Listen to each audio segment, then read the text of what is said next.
श्री सत्यनारायण भगवान की व्रत कथा।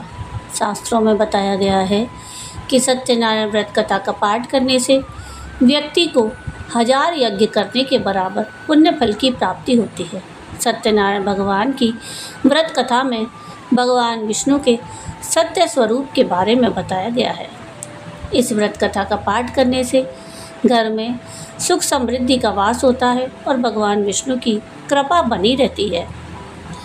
राधे राधे। व्रतधाम चैनल में आप सबका स्वागत है। आज के इस वीडियो में हम आषाढ़ पूर्णिमा अर्थात गुरु पूर्णिमा के उपलक्ष्य में श्री सत्यनारायण भगवान की व्रत कथा का पाठ करेंगे। पूर्णिमा के दिन के उपलक्ष्य में विशेष रूप से सत्यनारायण भगवान की पूजा आरती की जाती है और उनकी व्रत कथा का पाठ किया जाता है। श्री सत्यनारायण की व्रत कथा स्कंद पुराण की रेवा खंड से ली गई है। इस संपूर्ण कथा में 5 अध्याय हैं, जिनमें भगवान सत्यनारायण की पूजा के विधान और व्रत का अनादर करने पर मिलने वाले दंड और कथा के प्रभाव का वर्णन है। तो आइए बिना देर किए हुए शुरू करते हैं श्री सत्यनारायण भगवान की व्रत कथा। प्रेम से बोलिए जय श्री हरि। वृंदावन बाकी बिहारी लाल की जय। बोलिए सत्यनारायण भगवान की जय। श्री सत्यनारायण व्रत कथा प्रथम अध्याय।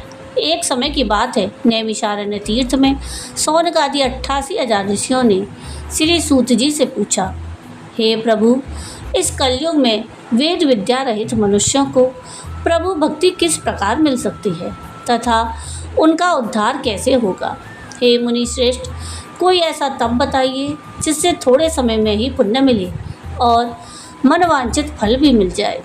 इस प्रकार की कथा सुनने की हम इच्छा रखते हैं।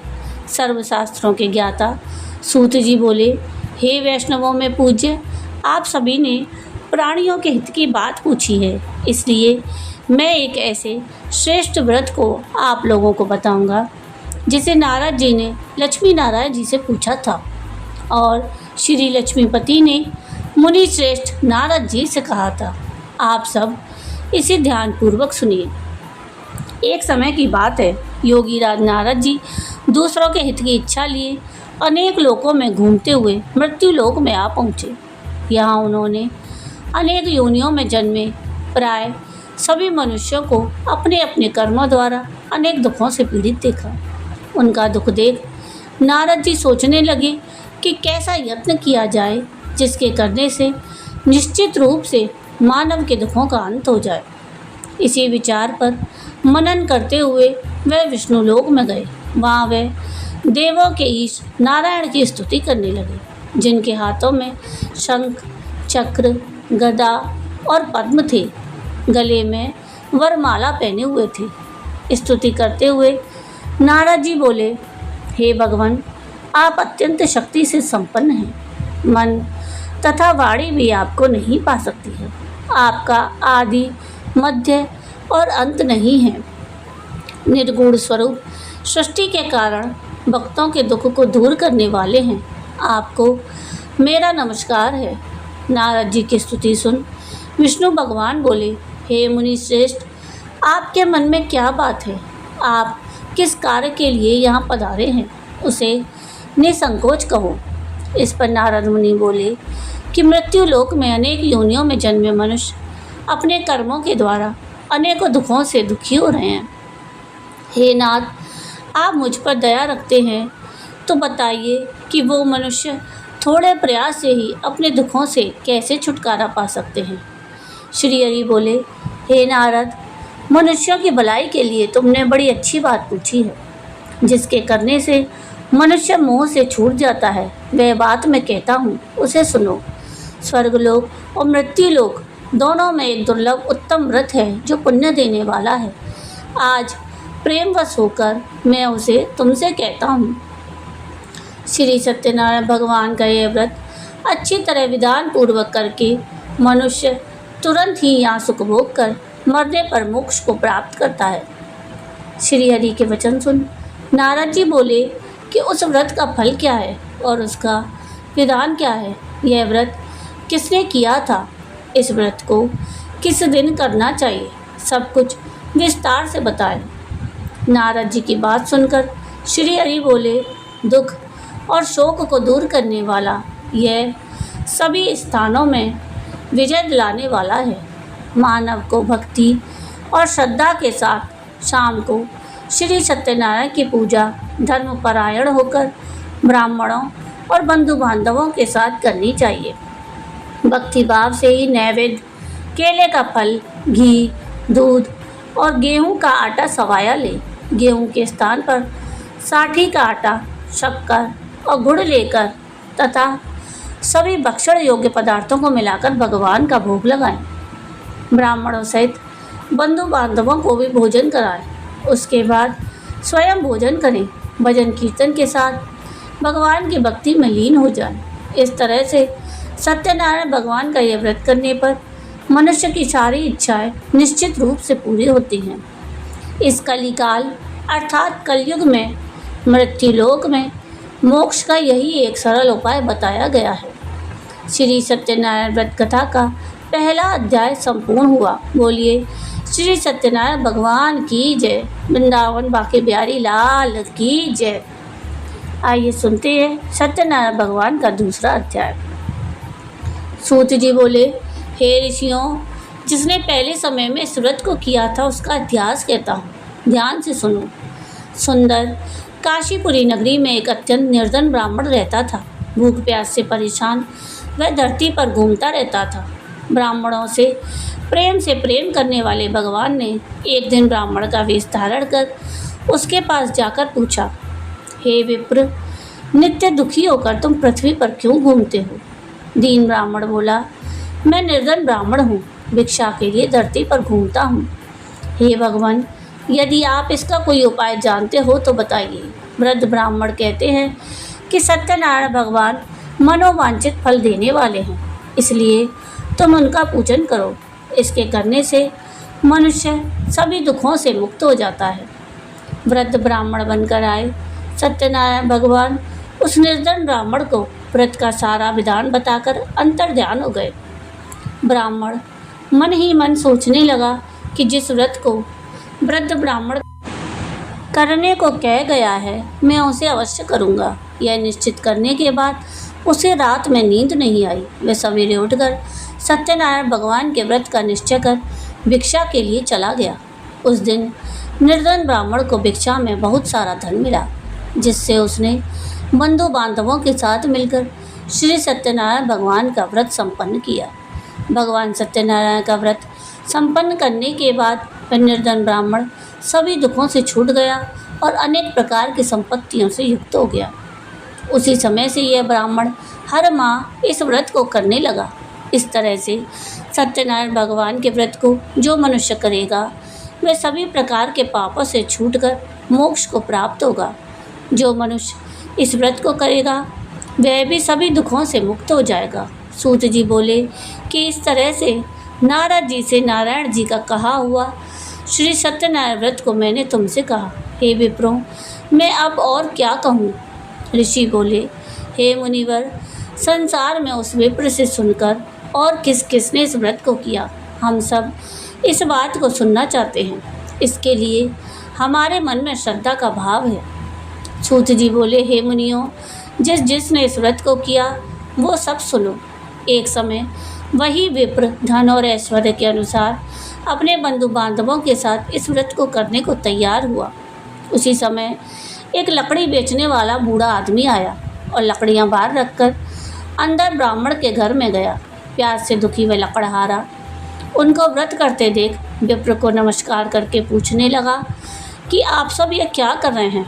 तो उन्होंने बताया कि मैं सत्यनारायण भगवान का व्रत कर रहा हूँ और इसे करने से क्या फल मिलेगा, कृपया मुझे भी बताएं। ब्राह्मण ने कहा कि सब मनोकामनाओं को पूरा करने वाला यह सत्यनारायण भगवान का व्रत है। इनकी कृपा से ही मेरे घर में धन धान्य आदि की वृद्धि हुई है। विप्र से सत्यनारायण व्रत के बारे में जानकर लकड़हारा बड़ा प्रसन्न हुआ। चरणामृत लेकर और प्रसाद खाने के बाद वह अपने घर गया। लकड़हारे ने अपने मन में संकल्प किया कि आज लकड़ी बेचने से जो धन मिलेगा उसी से श्री सत्यनारायण भगवान का उत्तम व्रत करूँगा। मन में इस विचार को ले बूढ़ा आदमी सिर पर लकड़ियाँ रख उस नगर में बेचने गया जहाँ धनी लोग ज़्यादा रहते थे। उस नगर में उसे अपनी लकड़ियों का दाम पहले से 4 गुना अधिक मिलता है। बूढ़ा प्रसन्नता के साथ दाम लेकर केले, शक्कर, घी, दूध, दही और गेहूं का आटा ले और सत्यनारायण भगवान के व्रत की अन्य सामग्रियां लेकर अपने घर गया। वहाँ उसने अपने बंधु बांधवों को बुलाकर विधि विधान से सत्यनारायण भगवान का पूजन और व्रत किया।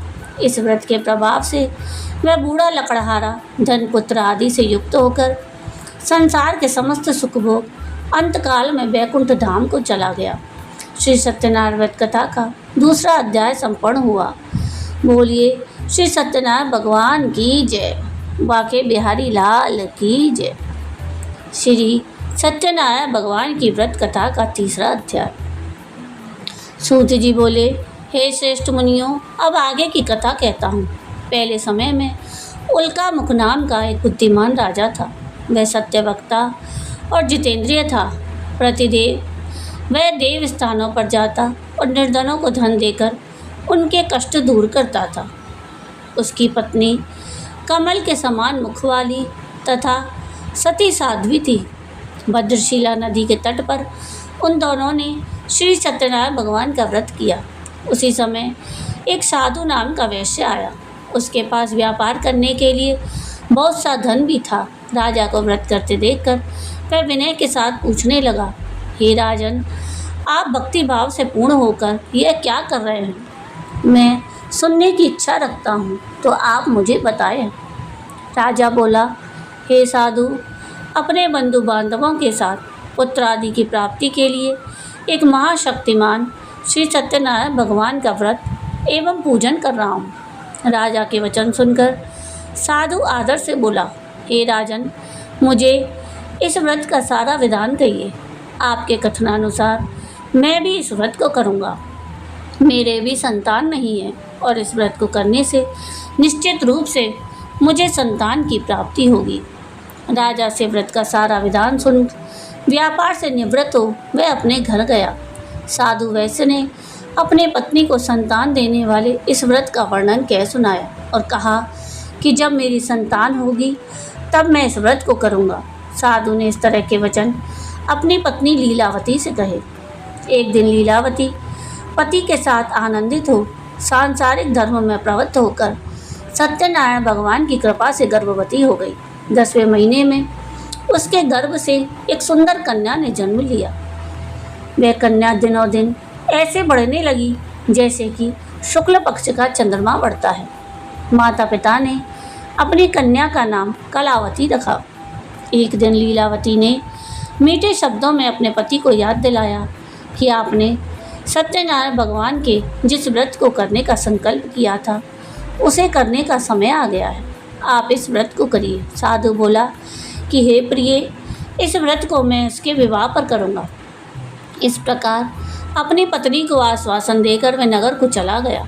कलावती पिता के घर में रह वृद्धि को प्राप्त हो गई। साधु ने एक बार नगर में अपनी कन्या को सखियों के साथ देखा तो तुरंत ही दूत को बुलाया और कहा कि मेरी कन्या के योग्य वर देख कर आओ। साधु की बात सुनकर दूत कंचन नगर में पहुंचा और वहां देखभाल कर लड़की के सुयोग्य वाणिक पुत्र को ले आया। सुयोग्य लड़के को देख साधु ने बंधु बांधवों को बुलाकर अपनी पुत्री का विवाह कर दिया।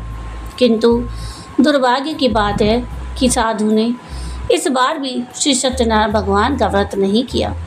इस पर श्री भगवान क्रोधित हो गए और श्राप दिया कि साधु को अत्यधिक दुख मिले।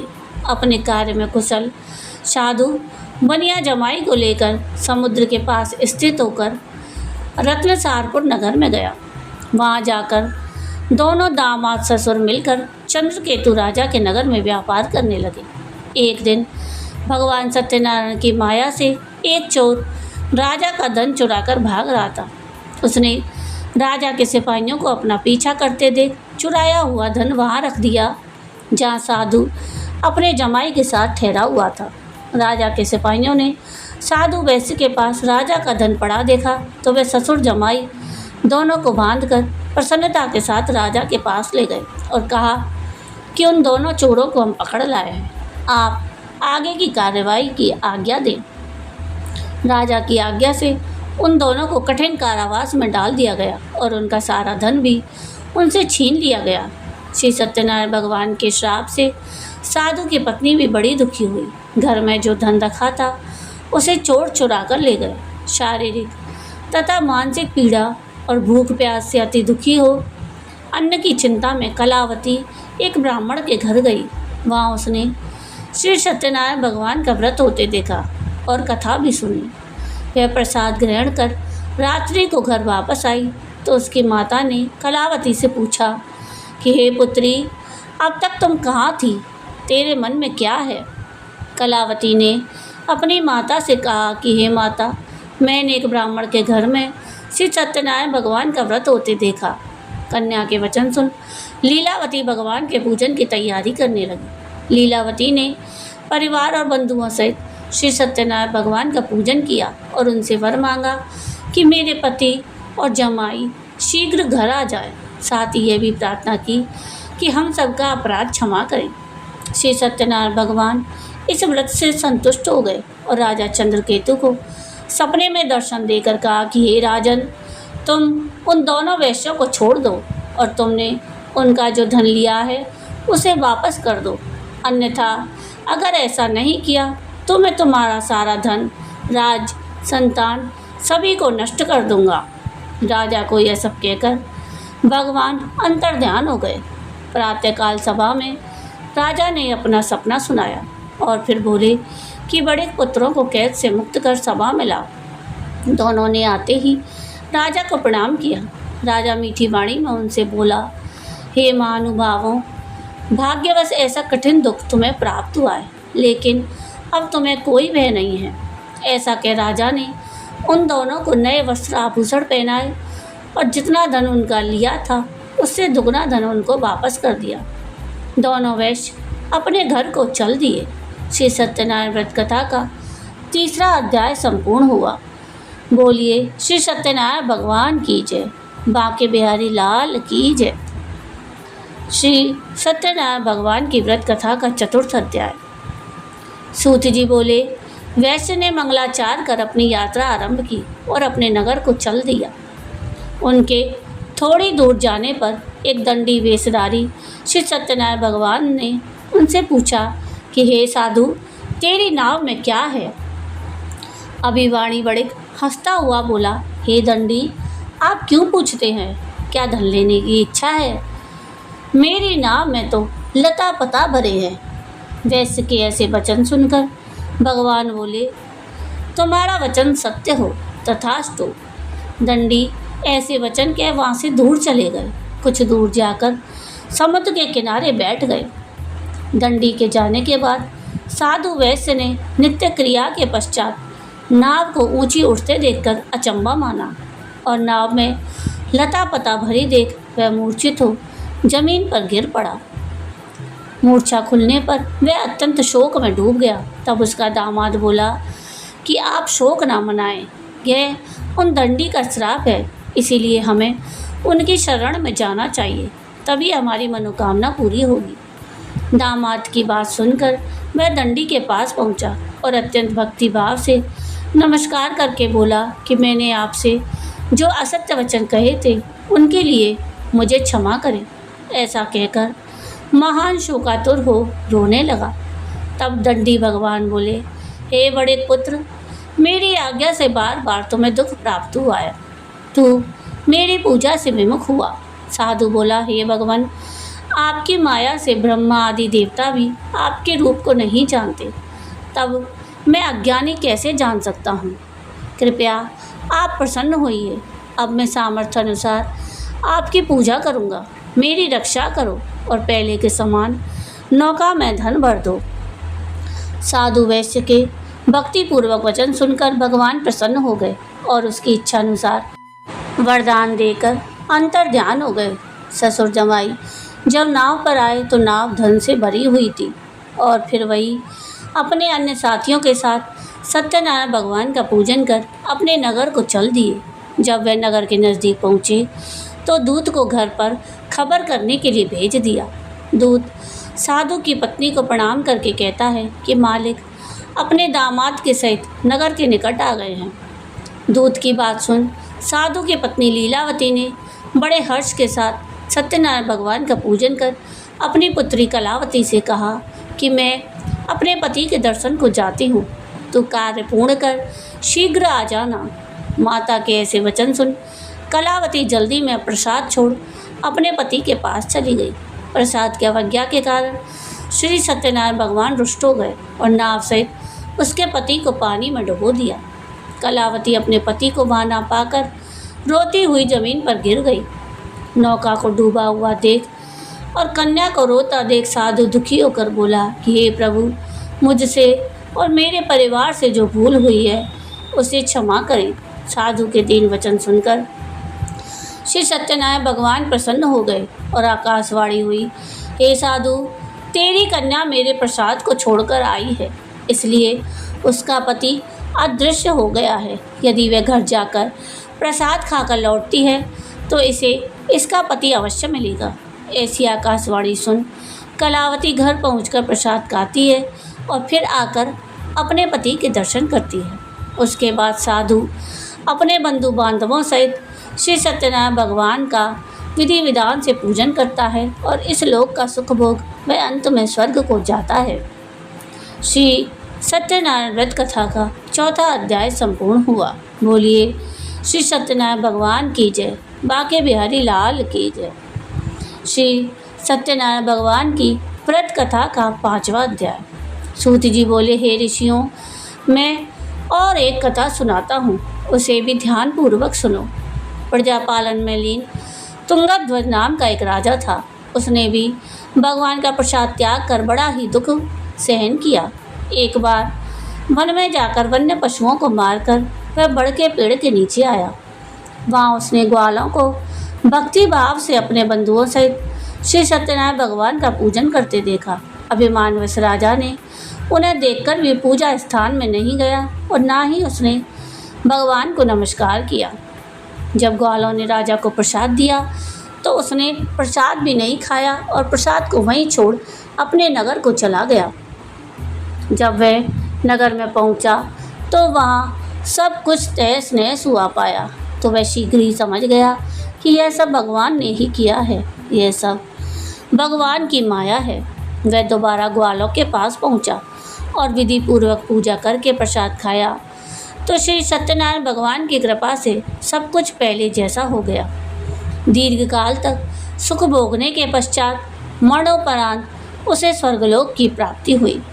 जो मनुष्य परम दुर्लभ इस व्रत को करेगा तो भगवान सत्यनारायण की अनुकंपा से उसे धनधान्य की प्राप्ति होगी, निर्धन धनी हो जाता है और भयमुक्त हो जीवन जीता है। संतानहीन मनुष्य को संतान का सुख प्राप्त होता है और सारे मनोरथ पूर्ण होने पर मानव अंतकाल में वैकुंठ धाम को जाता है। सूत जी बोले, अब जिन्होंने पहले इस व्रत को किया उनके दूसरे जन्म की कथा कहता हूँ। वृद्ध सतानंद ब्राह्मण ने सुधा माँ का जन्म लेकर मोक्ष की प्राप्ति की।